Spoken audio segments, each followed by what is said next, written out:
تو ارباہ ارب بڑی بڑی مخلوقات ہیں.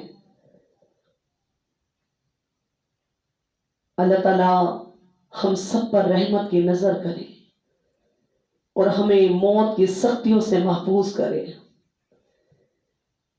اور اللہ تعالیٰ ہمیں رجب، شعبان، ماہ رمضان کے روزے رکھنے کی توفیق عطا فرمائے، اور اللہ ہم سے راضی ہو جائے. یا اللہ، جو کچھ میں نے بیان کیا ہمیں موت، فکر آخرت کی کرنا توفیق عطا فرما، ہمیں عشق نبی عطا فرما. جتنے میرے ناظرین اس دعا میں شامل ہیں، جنہوں نے یہ بیان سنا، اللہ ان کے دل کو سکون، گھر میں سکون اور دین و دنیا آخرت کی بھلائیاں نصیب فرما، اور پیارے حبیب کے صدقے میٹھا مدینہ دکھا دے، اور ہم سب کو ایمان پر عافیت والی موت عطا فرما. کالی کملی ملے کفن کے لیے، خاک طیبہ ملے لحد کے لیے، واسطہ آپ کے نواسوں کا ایسی قسمت میری بنا دیجئے. میری ہستی کو خاک طیبہ میں یا رسول خدا ملا دینا. سبحان ربک رب العزت عما یصفون والسلام علی المرسلین والحمد للہ رب العالمین. صلوا علی الحبیب صلی اللہ تعالی علی محمد.